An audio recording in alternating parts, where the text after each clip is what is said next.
महाअवतार बाबा जी अकंपित विराट वज्र में एक बार आपका फिर से स्वागत है। आज के अध्याय 7 में बाबा जी का शिष्य होने के नाते मेरे अपने अनुभव और सत्य असत्य विवेक बुद्धि के अनुसार जगत ईश्वर के रूप में बाबा जी ने कोई भी नए शिष्य नहीं बनाए हैं।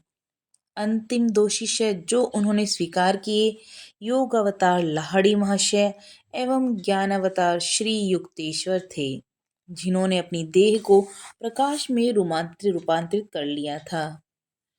केवल वही व्यक्ति इस प्रकार के प्रत्यक्ष संबंध के योग्य है जिसकी देह काल के प्रकोपों से मुक्त सतत निर्विकल्प समाधि की अवस्था में रहे। बाबा जी की अनुभूति का होना एक बात है, परंतु बाबा जी का प्रत्यक्ष शिष्य होना एक बिल्कुल ही अलग स्तर की प्राप्ति है। कई लोगों ने अवर्णनीय बाबा जी की अनुभूति का होना बताया है, जबकि यह बाबा जी का प्रत्यक्ष शिष्य होने से बिल्कुल अलग बात है, जहाँ परम गुरु और शिष्य दोनों ही सतत चैतन्य की अवस्था में रहते हैं। यह एक अत्यंत दुर्लभ घटना है जहाँ महाअवतार गुरु और अवतारी शिष्य एक दूसरे के साथ सारूप्यता में रहते हैं और निष्काम चेतना के सर्वव्यापी परमानंद समाधि में स्थित होते हैं। उदाहरण के लिए, यदि किसी उच्च श्रेणी के साधक को जो अवतार से निम्न श्रेणी का हो बाबा जी समान महान तत्व से संपर्क रखना हो, तब उसे तीव्र तप और निम्नतर समाधियों के बावजूद भी वह बाबा जी के दिव्य वैभव की प्रचंडता को सहन नहीं कर सकता और उस विराट तत्व के आवेश में निश्चित ही उसके स्थूल और सूक्ष्म शरीर विस्फोटित हो जाएंगे। परंतु सर्वोच्च गुरु महान बाबा जी के द्वारा इस तरह की कृपा का आदेश नहीं होता, क्योंकि उच्च शिष्य या अवधूत यहाँ तक कि बोधिसत्व के लिए भी समय से पहले उनके आनंदमय तत्व में विस्फोटित हो जाने को वे उचित नहीं मानते। मनुष्य और ऐसी महान सत्ता के बीच आध्यात्मिक संबंध कायम होने पर यह शिष्य के तथाकथित शरीर के टुकड़े टुकड़े कर डालेगा। यदि बाबा जी को अपनी करुणा में ही जन सामान्य की अर्ध जागृत कुंडलिनी के साथ जुड़ना हो, तब अपने पूरे प्रेम के साथ भी यह लाभ करने के बजाय धीमी गति से उन्नत होने वाली मानवता के लिए नुकसानदायक अधिक सिद्ध होगा। अतः ये अत्यंत आवश्यक है कि बाबा जी की चेतना और आध्यात्मिक सार तत्व धीरे धीरे क्रमशः कम होते हुए प्रथमतः अवतार, फिर अवधूत, फिर सिद्ध, फिर परमहंस और इसके बाद हंस तक पहुँचें और तब जाकर ही उनका आध्यात्मिक तत्व और कृपा जन सामान्य के द्वारा अपनाई जा सकेगी और लोग उस महान सत्ता के सर्वोत्तम आशीर्वादों को ग्रहण कर सकेंगे, जिन्हें अनामिक कहा जाता है। यह उनकी कृपा के नीचे आने का वर्णन करता है। ईश्वर की शक्ति, ज्ञान और प्रेम के उच्चतम शिखर से मानवता की शक्ति, ज्ञान और प्रेम तक जो ईश्वरीय ज्ञान के समक्ष कुछ भी नहीं। एक साधारण मनुष्य की स्नायु प्रणाली, मस्तिष्क के कोश और सूक्ष्म चक्रों की संरचना ऐसी नहीं होती कि वह महाअवतार बाबा जी जैसी दिव्य सत्ता के आध्यात्मिक प्रवाह को सहन करने में समर्थ हो सके। एक अवतार ही महाअवतार का शिष्य हो सकता है।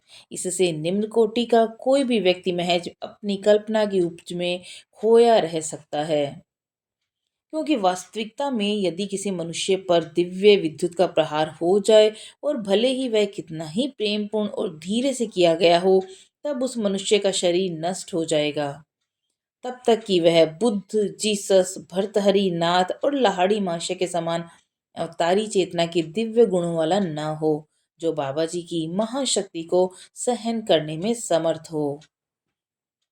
किसी भी व्यक्ति को जो इस प्रकार के संबंध का दावा कर रहा हो, लाहड़ी माशय और श्री युक्तेश्वर जी की इन अवस्थाओं का प्रदर्शन करना होगा। पहला, शांभवी मुद्रा, अपलक ब्रह्म दृष्टि के साथ मन का आत्मरूप समाधि में स्थित हो जाना। दूसरा, निर्विकल्प समाधि, दिव्य मन के परे दिव्य चेतना की अवस्था में रहना, कभी भी निद्रित नहीं बल्कि सदा समाधि में होना। तीसरा, पुनरुत्थान, योगावतार लाहड़ी महाशय, ज्ञान अवतार श्री युक्तेश्वर और प्रेम अवतार जीसस क्राइस्ट की भांति पुनर्जीवन को प्राप्त हो जाना। अवतार का अर्थ दिव्यता का नीचे आकर उद्धार करने से है।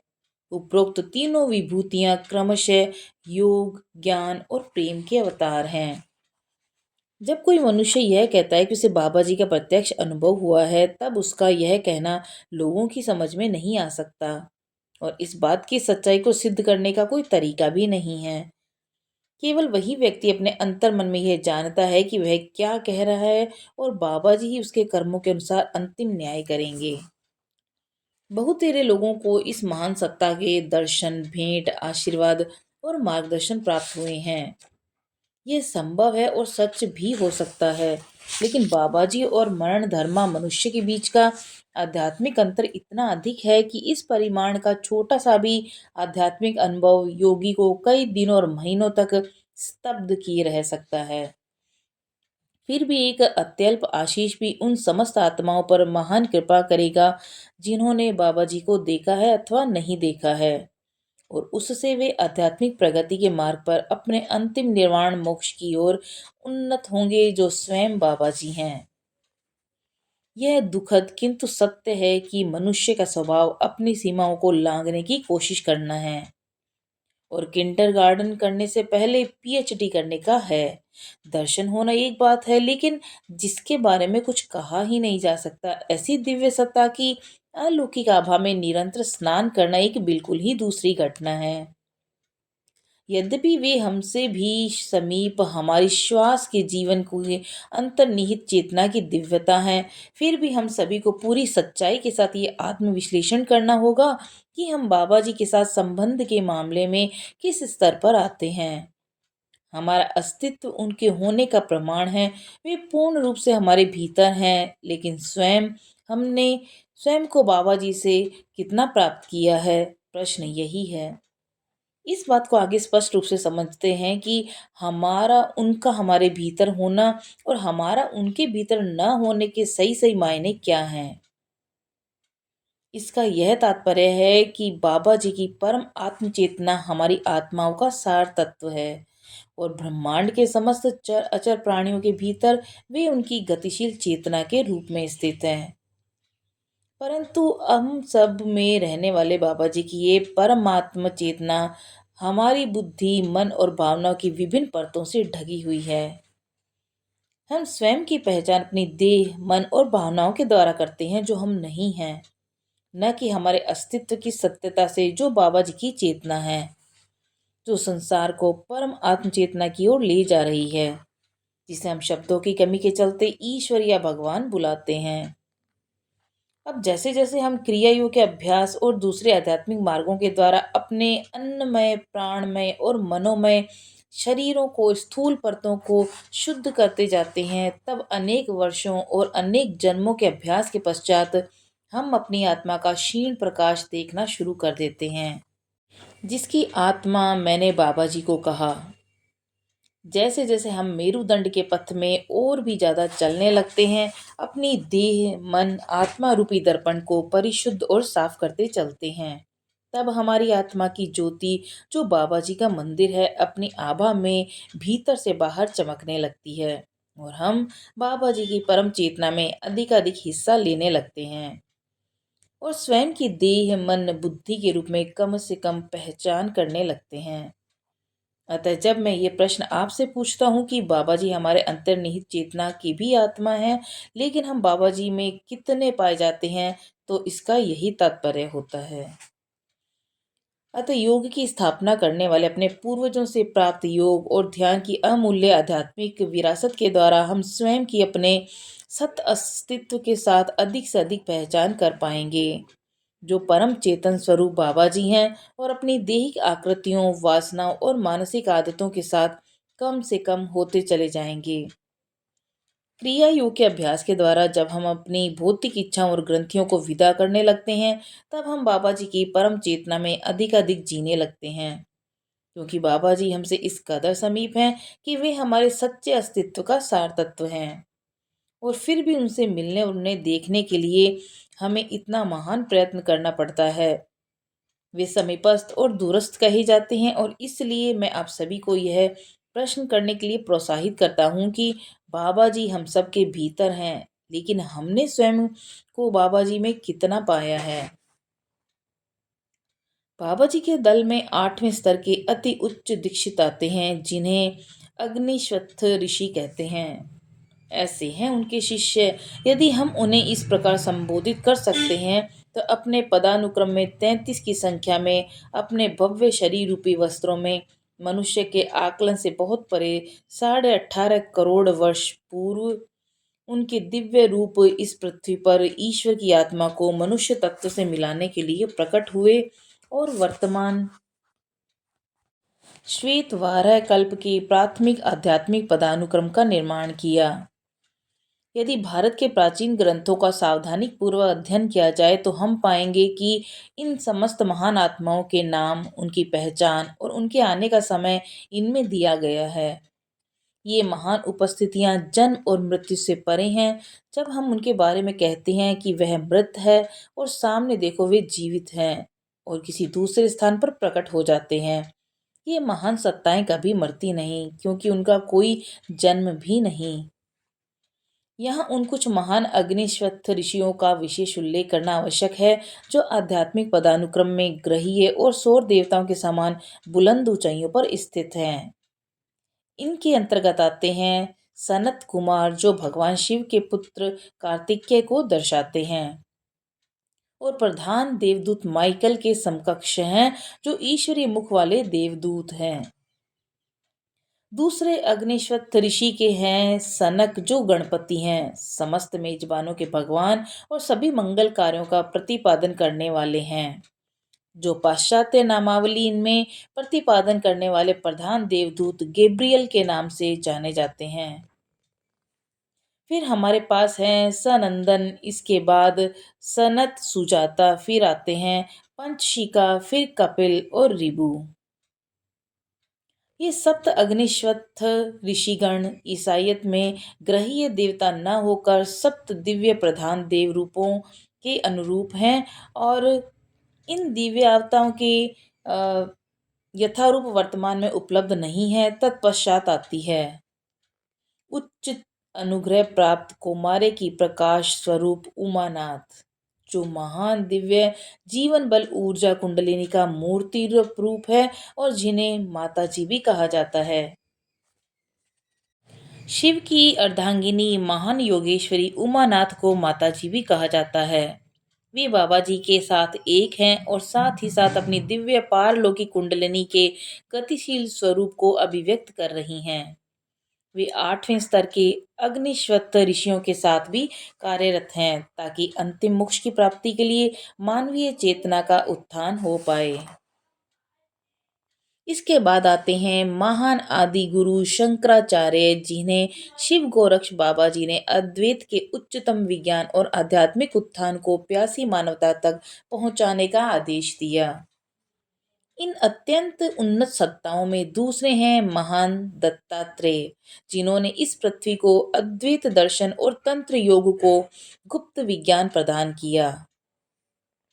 सम्राटों के सम्राट बाबा जी के दिव्य आभा मंडल में कार्य करने वाले भगवान वेवस्वत मनु हैं, जो आंतरिक पदक्रम के शासक हैं। कल की अवतार मैत्रेय बुद्ध जगत गुरु हैं, जिन्हें क्राइस्ट का द्वितीय आगमन भी कहते हैं। पृथ्वी पर सत्य की स्थापना के लिए तैयार हो रहे हैं, और मानवीय बुद्धि से बिल्कुल परे बाबा जी के साथ दिव्य कारण लोक में कार्य कर रहे योगावतार लाहाड़ी महाशय जगत गुरु के उत्तराधिकारी होंगे। ज्ञानावतार युक्तेश्वर को हिरण्य लोक में उच्चतर आत्माओं के उत्थान का उत्तरदायित्व दिया गया है। वे मनु सवर्णी के रूप में व्यवस्थ मनु के उत्तराधिकारी होंगे। ये सभी संसार की आंतरिक शासन प्रणाली के आध्यात्मिक पदक्रम के दिव्य लोकों में शासन करेंगे। इसके बाद हम कुछ चिरंजीवियों के नाम लेते हैं। भगवान हनुमान, अश्वत्थामा, कर्ण, अर्जुन, नागार्जुन, आर्यसंग, काउट संत जर्मैन, परशुराम, बाली, कृपाचार्य और द्रोणाचार्य। भगवान सूर्य कश्यप हमारे सूर्य सर्वाधिक भव्य और पूजित अग्निशथ ऋषियों में से एक हैं। जो शिव गोरक्ष बाबा जी के साथ कार्य करते हैं। इतनी ऊंची है उनकी आध्यात्मिक प्रतिष्ठा की कहने के लिए शब्द बहुत कम हैं।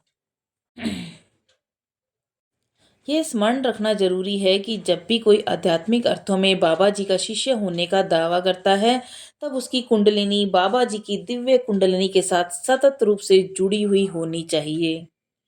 इसका तात्पर्य यह है कि उनकी गतिशील ऊर्जा का प्रकाश तत्व सतत रूप से प्रकाश की गति की चरम अवस्था में होना चाहिए, जो उस अवतार का द्रव्यमान अनंत गुणा करता है। उसका दिव्य शरीर काल रहित हो जाता है और उसकी चेतना वर्तमान में अवस्थित हो जाती है।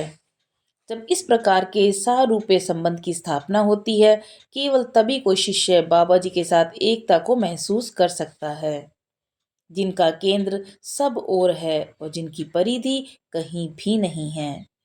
और उनका प्रत्यक्ष शिष्य होने का तात्पर्य यही है। योग अवतार लाहिड़ी महाशय और ज्ञान अवतार श्री युक्तेश्वर के अंतिम संदर्भ के बाद में कम से कम एक व्यक्ति को भी ऐसा नहीं पाता जो इस अलौकिक सत्ता के साथ गुरु शिष्य संबंध कायम रख पाया हो। इसमें कोई संदेह नहीं कि उन्हें योगानंद के अनुभव से प्रेरणा पाकर बनाए गए बाबा जी के चित्र पर आधारित दर्शनीय आशीर्वाद प्राप्त हो सकता है। अतः वे अनुभव सविकल्प दर्शनों की श्रेणी में ही आते हैं। तथापि इस दिव्य सत्ता बाबा जी की सच्ची अनुभूति के लिए कभी भी न लौटने वाले व्यूहों के पार धर्म मेघ समाधि के भी परे जाना होगा। अति उत्साही साधकों और स्वामियों को अपने मति भ्रम या त्रिआयामी दर्शनों से स्वयं को बाबा जी का प्रत्यक्ष शिष्य समझ लेने की गलती के प्रति सावधान होना होगा।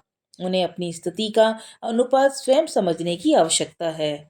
यहाँ बहुतेरे बीमार और कमजोर नौसिखिए भक्त और स्वामी हैं, जिनके रोग बाबा जी के दर्शन मात्र से दूर हो जाते हैं।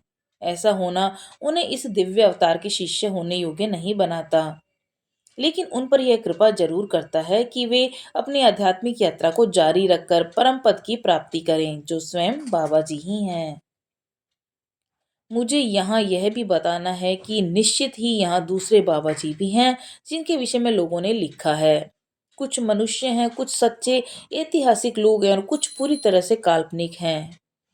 इन बाबा जी लोगों के बहुत से नाम हैं। इन सारे बाबा जी और उनके शिष्यों और अनुयायियों के विषय में मुझे कुछ भी नहीं कहना है, क्योंकि कोई भी उम्रदराज व्यक्ति स्वयं को बाबा जी कह सकता है और कोई भी उनका प्रत्यक्ष दर्शन कर सकता है और यहाँ तक कि उनके नाम में मंदिर भी बनवा सकता है। अब मैं पश्चिमी जगत को सच्चे बाबा जी को पहचानने के विषय में सावधान करना चाहूँगा और चाहूँगा कि वे अपनी कल्पना की उड़ान पर भरोसा न करें। सच्चे धरातल पर बने रहने के लिए आपको मंदिरों, पुस्तकों और दूसरे साहित्य के प्रामाणिक ऐतिहासिक साक्ष्यों की खोज करनी होगी, जो प्राचीन दस्तावेज हैं, जिनमें इस अद्भुत सत्ता का उल्लेख मिलता है। क्योंकि दूसरी महान आत्माएं जैसे भगवान श्री कृष्ण और भगवान जीसस भी धरती के लोगों के सामने प्रकट हुई और उन्हें बताया कि उनका जन्म कहाँ हुआ और उन्हें कहाँ सूली पर चढ़ाया गया। उनके ऐतिहासिक कालक्रम के अवशेष और निशानियां आज भी पृथ्वी पर मौजूद हैं। तो इस प्रकार आज के अध्याय में हमें जानने को मिला कि बाबा जी और उनके शिष्य के बीच किस तरह का संबंध है। आप अपने कमेंट में ज़रूर बताइएगा कि आपको कैसा लगा। कल हम जानेंगे अध्याय 8 में रुद्रप्रयाग का अनुभव। तब तक के लिए नमस्कार।